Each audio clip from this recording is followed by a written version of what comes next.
Welcome into Duval Daily, presented by GenJag.com. I'm Jordan DeLugo. Thanks so much for being here. Saturday, April 26th, the marathon and the sprint, as I like to call it, of the NFL draft is almost done. And it looks like the Jaguars draft is complete.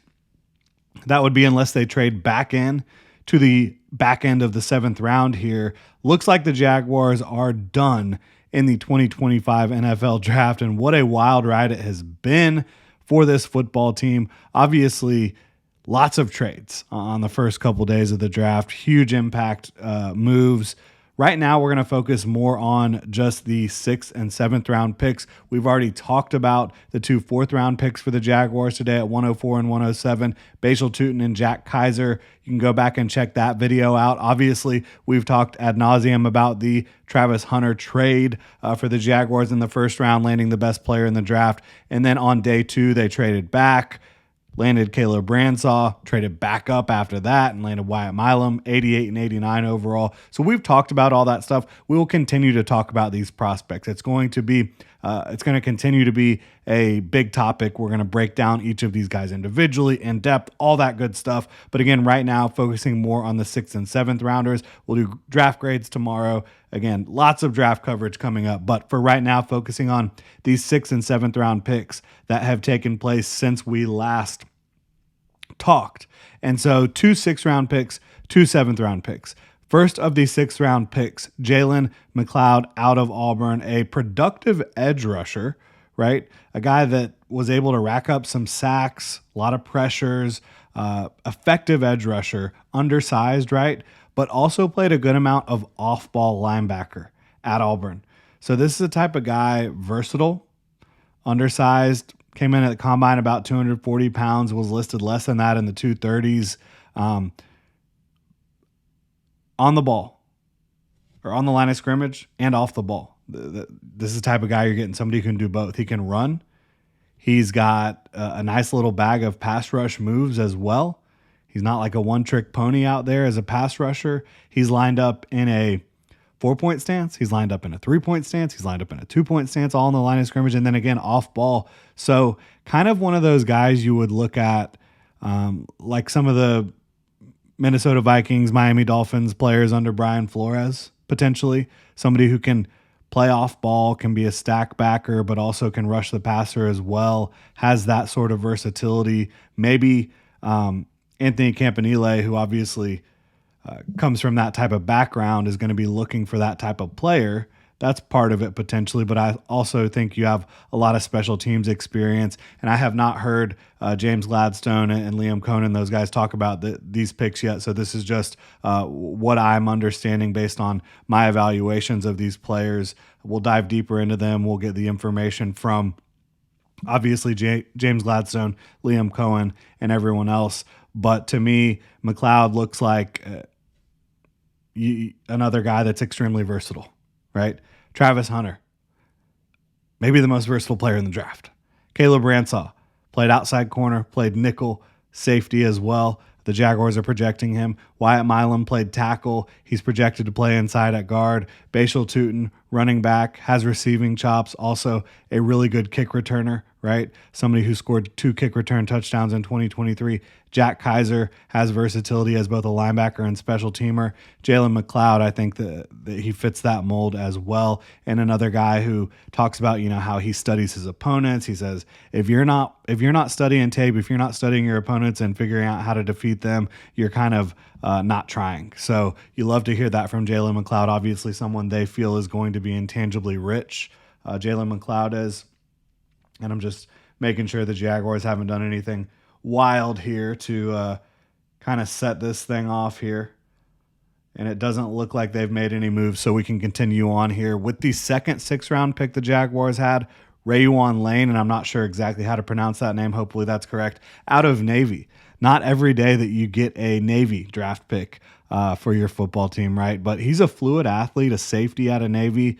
A lot of experience, a lot of fluidity in space, an explosive leaper, tested at the combine explosively in terms of his leaping ability, both vertical and all that stuff. And then not the fastest guy in the 40-yard dash, but good top speed on the grass, like with the tracking that they have data 4 miles per hour on the field. He's got a lot of fast times. So somebody who I think is a special teamer. These guys, 6th and 7th round, they've got to be able to make this team play in special teams. And he is a great special teams player, right? 20 special teams tackles in his career, 9 special teams tackles in 2024. So he is a high effort special teamer, but also someone who I think has potential to get on the field down the road at safety as well. He's not going to be top of the depth chart at safety, but he is someone who has the opportunity to earn a role down the road, I think, at safety based on, again, I think that he has good instincts. He's a fluid athlete. He's got explosiveness, and he's also got a nose for the football. He's recorded a lot of interceptions, forced fumbles throughout his career. So somebody definitely, I think, an interesting flyer that the Jaguars took there in the 6th round on Rayuan Lane, who going to be a great special teamer, bottom line, and also has the potential to be somebody that can make an impact on defense down the road at safety.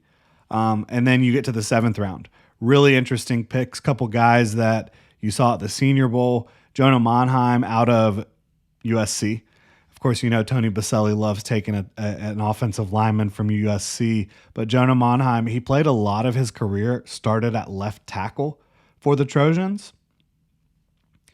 Converted over to center this year. And I think you see him probably more natural on the interior at the next level, just based on the fact that he has like 30.5-inch arms, I think. So this is definitely not a player that the Trent Baalke-led Jaguars would have considered. But Jonah Monheim, to me, has the potential to, at the very least, be a quality backup center. And obviously the versatility, right? He's played left tackle, he's played center. Again, it goes back to that versatility thing. The Jaguars have been so high on guys that are versatile, guys that are willing to do whatever it takes to help their team win. I think Jonah Monheim is going to fit that mold. But, I mean, you watch his tape at center, it's not bad. There's some moments here and there, but again, first year playing at center after having played left tackle, obviously there's going to be some bumps in the road, and he's not going to be tasked with starting in year 1 or anything like that. I think his job will be to try to compete to make the roster, right? And then at the Jaguars' final pick, they took running back LaQuint Allen. So the second running back they took, LaQuint Allen, I think is a great 7th round pick. He's got special teams experience. Going back to his freshman year, he played a lot of special teams, hasn't done it as much lately. But again, someone who has that special teams experience. And what I love about LaQuint Allen is kind of the completeness of his game. He's not like a perfect running back just from a carrying the ball perspective. He's a little upright. He's not like an absolute burner like Bashal Tutin or somebody who has like extreme power.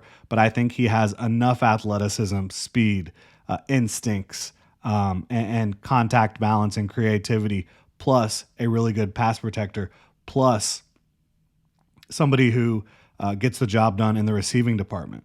So you're talking about a pretty complete back. Nothing about his running style is like overly amazing, but a complete back. And that's the type of guy that can make a football team, again, not only because of his ability to get out there on 3rd down and pass protect, to catch the ball out of the backfield, to take carries for you, but also the special teams value. So that's what you consistently see for the Jaguars throughout day 3 of the draft. Special teams value, versatility. Big time special teams guys today. And you heard Liam Cohen talk about it a lot ever since he got hired as a head coach. What is the biggest difference between being a coordinator and a head coach that he has to think about? And he said, special teams matters in every decision you make, right? And you saw that throughout this day in a big way. But I think the Jaguars got guys they think can contribute long-term. Maybe early on with some of these guys, Bashal Tutin, Jack Kaiser, on offense and defense, but then guys that are definitely going to help them on special teams, because to make the back end of a roster in the NFL, a lot of times you got to be able to contribute on special teams. And the Jaguars aren't done. They're going to sign a lot of undrafted free agents. There's already a report that they were working on an undrafted free agent deal prior to the draft even ending. So we will talk about the undrafted free agents as well and get into some of that. It's still going to be a lot of draft content over the next couple weeks with all these guys they've added. You know, they ended up drafting, obviously, Travis Hunter in the first round, 2 more day 2 picks. So heading into day 3 of the draft, they had 3 draft picks, and they added Bashal Tutin, make it 4, Jack Kaiser, make it 5, and then 4 more between the 6th and 7th round. So 9 total picks for the Jacksonville Jaguars in this draft class. And obviously, the trade back that allowed them to add 2 more third rounders last year. So that's going to be a big, or 2 more third rounders next year, I should say. So that's going to be big moving forward. But we're going to continue to evaluate this class, continue to look at it. Overall, I think it's clear what the Jaguars valued. They've already told you they value intangibly richness, mental toughness, guys that are going to elevate the ecosystem just by being nothing more than themselves. And that is, direct quotes verbatim from James Gladstone. That's his consistent through line. So those are the types of players they landed, the type of players they were looking for. And again, we just a little peek at what these guys might be, and we'll dive into all of them a lot more extensively in the coming days. Really appreciate y'all tuning in, supporting our coverage throughout the 2025 NFL Draft and beyond. If you enjoy the content, please like and subscribe. Y'all have a good one.